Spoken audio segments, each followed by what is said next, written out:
you eat, sleep, dream about anything related to eye care? So do we. This is See What We See with Lauren and Martin. My name's Lauren Cashin. And I'm Martin LeBeau. We want to share anything that's cool about eye care. We want you to see what we see. So sit back and enjoy. Welcome everybody to our newest episode of See What We See with Lauren and Martin. Hey Lauren, how you doing? I'm doing great, Martin. How about you? I'm doing great, thank you very much. Well, we're doing something a little special today. We're on the road. This is our first podcast. We're going to actually sit in a chair beside our guests. Like, I'm really excited about this instead of staring at a screen.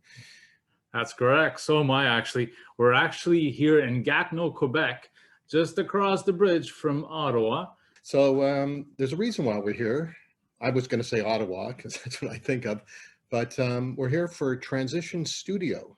That's right. And what is that, Martin? Well, this is something new that Transition, actually, this is their first run of it here in Canada. But we have two great guests on with us today, Chris King and Joshua Hazle. Mm-hmm. So I think we should let them discuss what really the studio is from Transition. So I'd like to introduce our guests today. We have Chris King and we have Joshua Hazle from Transition. So I'd like you guys to tell us who you are and what you do. Why don't we start with you, Chris? All right. So I'm Chris King, the Senior Marketing Manager for Education here at Transitions Optical. And as such, I've been with Transitions for about 8 years and get to work on all of our global education and events like the studio, which is why we're here today. Cool. And thank you, first off, for inviting us. And I'm Joshua Hazle. I'm the Instrumentation Technical Services Manager, really long title. I'm in charge of the equipment that does all of the testing. That is globally. So we have 7 manufacturing sites and 3 R&D sites. So when we make a lens, we have to test the lens and make sure it meets all of our specifications that we do claim. I'm in charge of all of that equipment. So I've been with Transitions around almost 10 years now. That's why the long title, I guess. Yeah. Keep adding a letter every year? Is that what it is? And why not? You know, with responsibility comes power. So I can call my title whatever I want. And great responsibilities too, I hear, right? I don't know. We don't want to go that far. It's lonely at the top. Be careful. Yeah. Well, as Lauren and I were mentioning earlier, this is something a little special for us today. This is the first time we do actual podcast live with guests sitting in front of us. So thank you very much for doing this with us today. So today is called The Studio, brought to you by Transition. Chris, can you tell us a little bit what the studio is all about? Yeah, so the studio is a live in-person training event, and it's dedicated to those eye care professionals, those sales representatives, those influencers who are really out there training people on transitions or out there educating. And so we wanted to bring everybody in and train them on our latest technology. So Transitions Extra-Active New Generation, Transitions Extra-Active Polarize, on different parts of our Transitions portfolio, like Transitions Signature Gen 8, but also on just training skills and really helping them sharpen their storytelling skills on that as well. So, and of course, to kind of network with each other. I think that's so important with events like this. I found it really different than I've been to a number of Transitions Academy, which are wonderful, and I always come back really pumped, and I learned quite a bit, but studio was a little different. So your goal here today was a little different than a Transitions Academy? Yeah, in some cases the same. Like we still were really looking to inspire people and give them, information and education and an experience. But yeah, this one was much more targeted and really geared and personalized towards the audience that we had. Those that are really trying to train others. So it's a true train the trainer versus Transitions Academy, which would be, more so an immersive brand experience where you're also getting some training and education as well. And why did you guys decide to create the studio compared just to keep following the Transitions Academy formula that you've had in the past? Yeah, so I think, even before the pandemic, you see just a rise in, this kind of targeted approach to be able to train people and do it that way. But certainly now that we've kind of the full, not only the market's been disrupted, but just the way that we communicate and interact has been disruptive. And so we felt like it was very important to come together, with our partners, with those train the trainers, and really ideate and brainstorm, how can we do this better? And so we did our first transition studio in the US in June, and that was great. We used a lot of that information to then now do this transition studio here in Canada. And I could not be more pleased with the results of both now. Well, I got to say, the energy was super positive. It was fun. This, for Lauren and I, was, again, the first really seminar that we attended live since the shutdown last March. Oh, wow. And it was so much fun. Again, see people we haven't seen in a long time, start networking again and everything else. Well, one thing that I did catch on from the studio is that you guys challenged us to help the other ECPs train them on what we learned today, which is something very different than what you guys done in the past. Yeah, absolutely. I think, the pandemic just creates, it creates, I think a lot of times people see a lot of problems or a lot of, difficulties, but we see an opportunity there. So, where we can't get a big crowd of people together, we're targeting something very small, but that small doesn't mean that it can't be impactful. And so the US event that we did in June, those 150 trainers committed to train over 11,000 of their peers and colleagues. And I'm very pleased to say at the Transition Studio Canada event, over 100 trainers committed to training over 12,000 people. So a little bit of competition, I think, going here between the trainer groups. So this is nice. But it also speaks to like how global and worldwide this is starting to become. And so we're very excited about that as well. Well, it's important that we don't just go back and talk to our staff and just say, I had a wonderful time and I learned about some products. But you guys showed us today how we can disseminate that information, how we can talk to our patients about it, and approaching things from a positive way. And I really noticed that today. Always talking positive, talk about positive numbers, not negative numbers, and actually how to address if it comes back negative, if someone comes back with a negative thing. And also, I just really like the way we're taught to engage our patients in the conversation, not just throw information at them and wait to see what they say back to us. Yeah, that's a really great observation from the event as well. And it's very intentional because a lot of the consumer insights that we see is that people are hungry for this information and they're searching for it. 7 out of 10 would say that they're more aware now of their need to protect their eyes and their eye health than ever before. And luckily, thankfully, they also recognize the ECP in this as well, and they're more appreciative of their relationship with the ECP. So 65% are more appreciative of that relationship. And so, yeah, exactly. What we feel it's very important to be positive on that, to approach this from a positivity. I think we need more positivity in the world. But especially with this, now is really the time to champion light protection, to champion eye health. And I think it's very interesting from a consumer standpoint. Yeah. So you mentioned actually just 65%, which is a number, which is data. And that's something I've noticed as well today. You guys talk a lot about data and sharing that data with your clients, with your patient. And that's something that's new. We haven't really seen that before. Data were always talked about a little bit, but it's never something that we brought into sales much from the end user perspective for our clients. But that's something you guys are encouraging now. What changed that?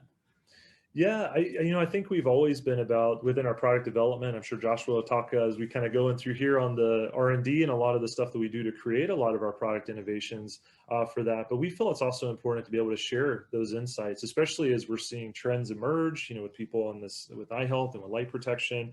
And so, actually, I would put the genesis of this probably back to last year's academy. It's something that we started and there was a lot more stats, the 9 out of 10 people being light sensitive, the fact that 3 out of 10 are very light sensitive.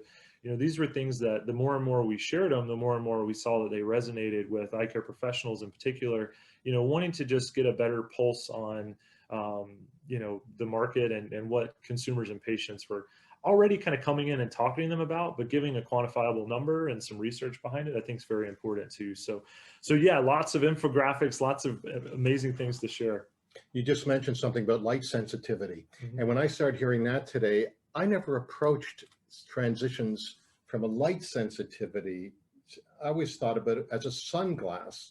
It's a convenient sunglass. It's going to adjust to the different light. and that. And but I never thought about approaching with our patient to say, are you light sensitive in different in different environments and that. And there's actually an app that we got to see today I didn't know existed, where we can have our patients go through and answer some questions, and that'll help decide which transition product will suit them best. And we do now have like the largest portfolio we've ever had. So, you know, when you talk about getting data and numbers, we also want to be able to share best practices and teachings on recognizing what somebody comes in and asks. They do say they're light sensitive. Well, perfect. You know, we're going to look at these new products. Or somebody is young and wants style. Okay, we can start these conversations right there and move forward with what we would want. And so since we have this larger amount of portfolio, we also want to make sure that we're capturing the correct individual in each one of them. So for example, as you talk about light sensitivity, we're sitting in a round table right now. I actually had to scoot back because this light over our heads, it's too bright for me. I personally am a light sensitive individual. You will probably never see me out of an extra active type product because a clear lens is not something that I like. And I would be here kind of squinting, just even talking to you gentlemen right here. So, you know, if I go into, or when I go into and they say, oh, you have this, I mean, a lot of times they're just like, wow, your pupils are so dilated. Are you okay? And I'm like, yeah, no, I'm just that light sensitive. So just recognizing these things, again, kind of buzzwords, and a lot of the studio kind of even does that. You start learning about what to ask or even what to draw out so that you can recommend something to that patient. And with all this extra screen time people have put in, blue light's an issue. And it's been an issue for a number of years, and it's been approached different ways. But transitions is a great way of controlling blue light, whether you're inside or outside. And again, the pandemic with the extra screen time, how many people are saying, by the end of the day, my eyes are just so tired. And so it's not just controlling the amount of light, but it's a matter of filtering harmful rays. So I think that's another application of transitions, which people sometimes forget to talk about. And not only that, you've mentioned new product, you've mentioned extra active, and there's 2 new products that were shown today or talked about intensively today. Correct. So we have launched extra active polarized and extra active new generation. So these are unique for sensitive or bright light situation areas. They are the darkest products, in which we make, and then they even can bring about additive properties like polarization. So this product is clear indoors with a slight hint of protective tint. However, when you go outdoors and it fully activates, extra active polarized can achieve a polarization efficiency of up to 90%. This does bring it on par with polarized sunglasses. I mean, I share some of the concerns that you have about light and everything else. I'm very light sensitive myself. I can't wait to try that new extra active in the car, because now you guys are saying it actually can reach a category 2 darkness. That's never been seen before. It's the first photochromic to ever reach that category.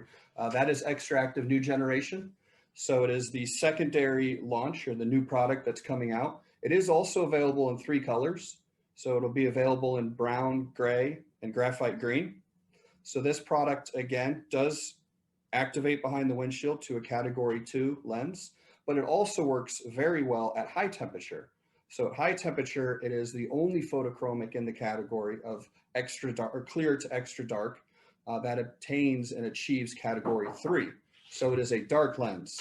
So there's one thing we have to think about, is starting the conversation with our patients. So where do you start? You've got such a great portfolio of lenses. We have to learn about what the patient's needs are. So maybe you can help us with, where do we start? Yeah, so the transitions portfolio has really been fully revamped, fully reinvented to help address light protection, style, and vision experience, right? So yeah, it can seem overwhelming to think like which product is right for which patient, and that's why we've really developed the light sensitivity quiz. So you mentioned it before, it's on transitions.com/quiz. And it's a fantastic, just 6 questions to start that conversation to help someone kind of discover, Are they light sensitive, not very light sensitive, or are they very light sensitive? And this really helps because light protection can be a challenge sometimes. Some people like, oh yeah, I know I need to protect my eyes from UV. Now we're starting to see the emerging, like, oh, what about this blue light? What about all this time on devices? And, people forget sometimes with the devices that the sun is the largest source of blue light. And so, with transitions, you have that hassle-free kind of always-on protection. And so that's like the most immediate way. And then, if someone goes through that conversation starter and they come out on the other side, let's say as very light sensitive as Joshua has kind of identified there, the extractive range is a perfect recommendation. And so then it's more of a question of, is the new generation product or the polarized product, better for them? And I think the key thing you're trying to look for there is either their style preferences. If you feel like they're going to be looking for a bit more options for that, the extractive new generation has the 3 iconic colors, as Joshua mentioned, but also the style mirrors, which are really, really beautiful mirrors. Are you actually wearing some now? I'm wearing transitions, but not the mirrors. Oh, okay. Right, I was about to say, I love your frames with that, by the way. Thank Those you. look fantastic. So like they're really cool because when you go out, indoors, they're, clear lens, just like an extractive. When you go outdoors, they're going to have this nice like mirror finish on it. And they really play with a lot of different colors. They're really beautiful. I really encourage you to check it out. So that's one aspect of it. The polarized product is in our polarizing gray. So it isn't that gray. It's more of that classic kind of timeless look with it. But you get all of that benefit of that variable polarization, that dynamic polarization we were talking about. So that's the thing. And then when you're really listening in on their light situations, it comes down to that reflective glare. So if you have a patient that is near water, reflective surfaces, maybe they live in the city and they're around a lot of reflected light from windows, things like that, the polarized product would be fantastic from them from a performance. I heard a term used today that I haven't heard before, and that's light pollution. Yeah. When you guys were talking about clarity of vision, just a different way we see. So what is that? What's light pollution? So light pollution is basically the scattering of light through tiny particles. This can be like smog or smoke, those basically dim what you're looking at. Well, if somebody has never worn polarized sunglasses or glasses whatsoever, one of the things that blew my mind the very first time I ever saw it is I went outside and looked at the sky and then rocked my head back and forth and the sky changed color. And I was like, wait, what's going on? And I was just surprised that the sky was way more like deeper blue. And then when I rocked my head back and forth, it went back to kind of that lighter blue. There's so much light scatter in our atmosphere, which is good for us because it protects us. But the polarized effect is able to remove the scattering effect or basically cancel out what's happening. And you're able to see a clearer image. So clouds are even more white. You get more defined details. You get sharper vision. And so when you see reflected glare, a lot of people think it's just what's coming off of a surface of an object, but light had to go through a lot of items to even start reflecting off of it. So those other items is that sight pollution or light pollution. It can also come from actual lights themselves.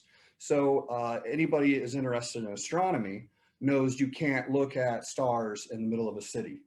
And that's just because there's so much light, you can't make out something up there. So polarizers are used to kind of limit that type of light so that you're able to see type of further. Or you just go out to the middle of the woods and you're able to see all of the stars. So that's the kind of light pollution that we're talking about, is it can be a man-made item or it can come from like the artificial sources or even our atmosphere. So is that what you guys meant when you said you had a 33% wider field of view with transition lens? Correct. I had a hard time understanding it. I'm like thinking of progressive lens earlier, right? You're like, progressive lens, yeah, you get a wider field of view for this and that. I'm like, with transition lens, you get a wider field of view. So by able to see not only in front of you or canceling out the reflected side of things, but seeing vivid colors and sharper images, you're now able to basically open up more of your peripheral and get a greater image that you're physically looking at. Makes total sense. And another conversation you and I had earlier, Joshua, is that in the past, the Vantage, transition Vantage, you guys called it a polarizing lens. And now you guys kind of dropped that word. And it's actually now extra active polarized, sorry. It's My polarized, apologies. Polarized lens. So what made that change? how does it work differently from the Vantage that people probably already know about now? So Transitions Extractive Polarized is a new, completely redesigned package that is allowing the system to be clear. It is more responsive. It is 50% faster to fade back than Vantage. It has complete new dyes that absorb more into the visible light range. They're more reactive. They again get darker. They have a greater amount of polarization efficiency. So what we're now seeing is a product that has completely changed what was initially done and now can go all the way to a polarization efficiency of that of a sunglass. That's remarkable. Wow. I think that's going to be a game changer. It just blows me away. Who thinks of this stuff, right? Like, just to come up with the transitions over the years, just to have a lens turn darker. And I've listened to the scientists, and they show the pictures of the molecules turning and that. And then when we went down for the first version of Vantage, which was polarized, when they start saying, "Oh, now it turns," and then the molecules start lining up horizontally, like. It's amazing that someone thinks of this and you can actually develop this. And then today you talked about different layers of the coating. Correct. A soft layer, and it's got to be soft so the molecules can move. Yeah, so our matrix itself is a nanocomposite material. So if you think of nanocomposites, it's not really new. Think of the spaceship. You need it to handle high temperature, but you can't add weight. You think of something that can repel water, but it needs to basically be able to be washed. So nanocomposites are taking two things that wouldn't really traditionally go together and make them go together. So with our new extractive range, they have a nanocomposite matrix that we did learn from Generation 8, where we have hard segments and soft segments. So we're able to get the dyes to basically sit, behave, and they're able to move freely. As you're saying, they have to change shape and move in that soft segment, yet we can maintain rigidity, hardness, abrasion resistance, because we have these hard layers that, help out.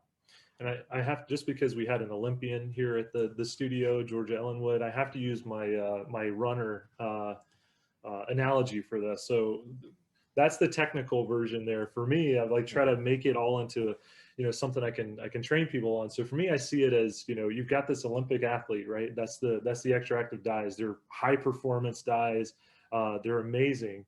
But if you put them in a matrix such as the suit I'm wearing now, they're not going to run very fast, right? They're not in the best environment for them to succeed. But I think what's beautiful about this matrix that we've created is it is that high performance material, and it is composite. So you get the protection that you need and the durability, along with the softness and the flexibility to be fast and to allow the dyes to move like they need to. So that's my biggest picture I always kind of go to. So if you're a training tip from the studio, there you go. That's a great analogy. Yeah, exactly. Exactly. So we want to present these to our patients, and we talked about doing it in a positive way. And the stats, like Martin mentioned, it's all about data today.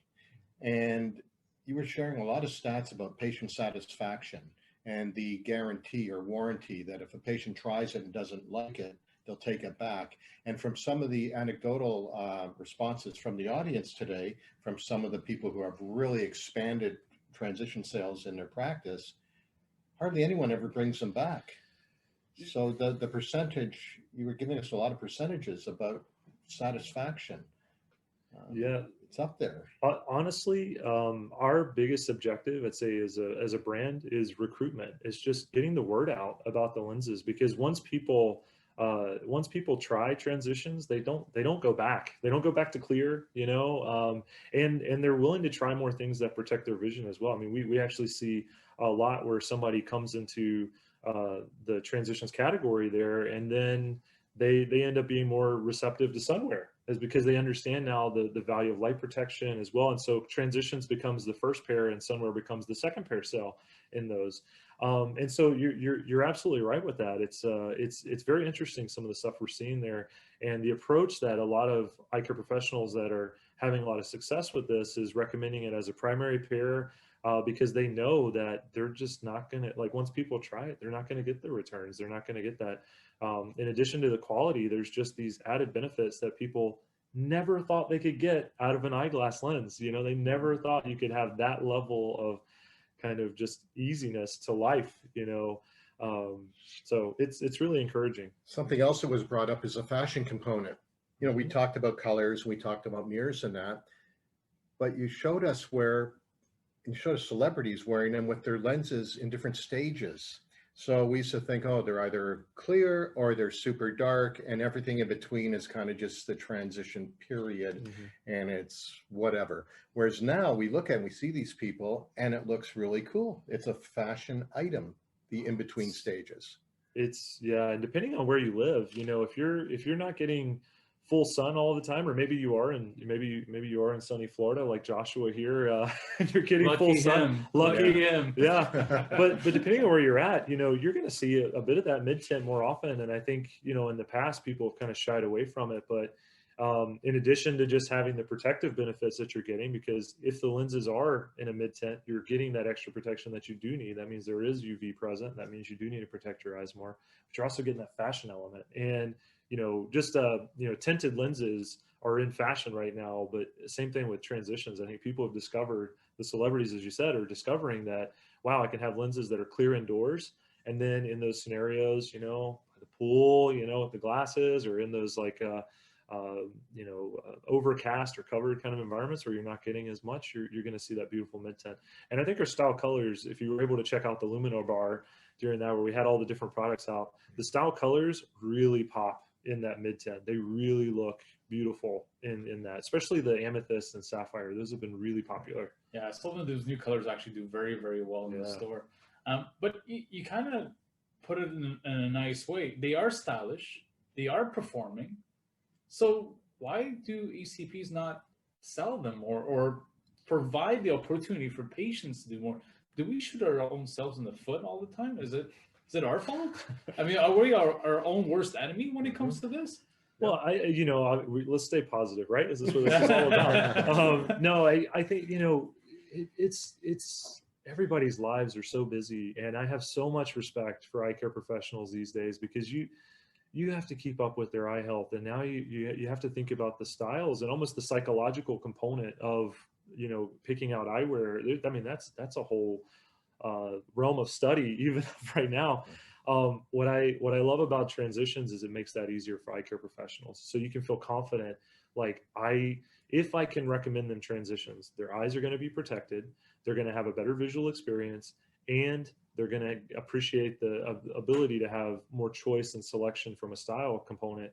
So like you know, I think for those eye care professionals who are embracing transitions as that standard offer, yeah, they're really seeing that. But I give a bit of, you know, it takes some time, and I think this is why the studio is so important. The more we can get the eye care professionals and trainers to promote that and to really share that, the better. You know, it comes down to an awareness factor, I think. Well put. Well put. Yeah. Quick question before we let you guys go. You guys said you have a big portfolio. Joshua, what's your favorite lens? So it'd be extra active new generation. All right, Chris. Oh man, you can't. That's like which of my 3 children. It depends I on the love pairs the of glasses most. you have, right? Yeah, and you know, that is one of the benefits of getting to work with transitions. Yeah. But I honestly, I have to say, you know, like I would probably have multiple pairs anyway. I love the transitions extra active polarized. I actually wear them right now. You know, almost as my travel pair, because, you know, I don't live near the water. I actually live in the mountains. I actually don't see a lot of reflective glare. So on a day-to-day basis, I really like the extra active style mirrors, because it, you know, they're just so cool looking. They're Just so cool. I've got a pair of blue ones, yeah, you know, with a nice like stylish frame. It just looks really cool. So that's awesome. Yeah. Lauren, you wear them as well. What are you wearing right now? I'm wearing Gen 8 in gray. Okay. In this pair, and I've got an amber pair. And yeah, I went through my collection and changed everything to transitions over the past year and a half, because I don't like switching glasses all the time. And I'm a walker. I walk 6 to 10 kilometers every day. I make sure. And I wear my polarized sunglasses some days, but especially this time of year, they're just too dark. So I wear my transitions. And the right in any light. I took that. I think I've heard that tagline Yeah, before. Well, I thought I would came up with that one, right? Yeah. But yeah, Nice try, Lauren. Nice try. But I'm definitely, I just have to find a frame because I want to get extractive polarized because I think that makes the most sense for me, especially winter's Yeah. coming. And I like to walk across this lake down at the end of my street and the glare off the white snow. Oh. I don't walk across it during the summer. I would hope not. Yeah. You might have unfathomable Yeah. skills. But... Well, no, big feet. Big Yeah. feet. Big there you feet. That's what it is. Well, guys, thank you so much for doing this today. This was awesome. It was great to have you guys here actually with us and really looking forward to doing this again. So we do have one question for both of you, as you Yeah. asked us one. So how about one key takeaway that you were able to get from the studio? I'd have to think about when I go to speak to my patients, again, coming back that data, because I'm not a good salesman. I really want to sell people what they need. And I think that when you present the benefits of a product, I'll back up a bit. First, we decide on the patient's needs with not yes, no answers. Using the app would be great. And then when I can share data with them, because people like to be part of the big group. So if I can tell them that most people, way more people like transitions than don't, it's a really good point. So I'm going to present this type of data to my patients. And then my own personal experiences. And I find that sharing personal experiences with patients really, really makes a difference because I've built up my clientele, obviously, and they trust me. I'm their eye guy. So if it's good enough for me, it's good enough for them. Well, that's going to be hard to follow. I You know. used everything that I was going to say, so I should have went first. Yeah. But honestly, one of the big takeaways that I took today is ask the right questions to start. Listen to your customers, your patient, then show them what it looks like. Wear them yourself, have samples ready, so really demonstrate all the different options. And then it's going to be so much easier for them to understand what the process is and what the advantages are. I think it's going to make our lives, our sales better. At the end of the day, it's going to be so much easier. And happy patients. And Yes. happy patients. Who will return? We will Absolutely. return. And Yeah. that's the key, right? Retention is the Yeah. key nowadays, Loyalty, right? for So, sure. great. Yeah, thank you Awesome. so much, Thank you guys so much. As usual, transitions, class act. Absolutely. Thank And you, great Bud. supporters of your OOA as well. Well, Lauren, this was another great podcast today. It was fun to be live for once. Again, thank you so much to Chris and Joshua for coming over today and discussing all the latest coming out of transition extra active new generation, transition to extra active polarized. Learned lots of great stuff. What'd you think, Lauren? I just love getting on the road. I thought that was really cool to sit around the table and have a discussion with these guys. Transitions are great hosts as usual. We had a great day. This is a perfect cap to a great day of Transition Studio. So, hey, everybody, remember this was brought to you by Transitions. And if you want more information, go to transitions.com and you can get all the latest and all their products. And Martin, I want to thank you. This was great. It was great to hang out with you in person. That's right. Thanks, Lauren. It was fun, buddy. Hopefully we get to do this again real soon. Okay, Martin, you take care. See you soon. See you soon. This was the latest episode of See What We See. Stay tuned for our next one with Lauren and Martin. Bye, Martin. Take care. Stay safe. You too. Till next time, my friend. Bye-bye. Thank you for listening to See What We See. This podcast is brought to you by the Ontario Opticians Association. For more information or to become a member, go to our website at www.ontario-opticians.com.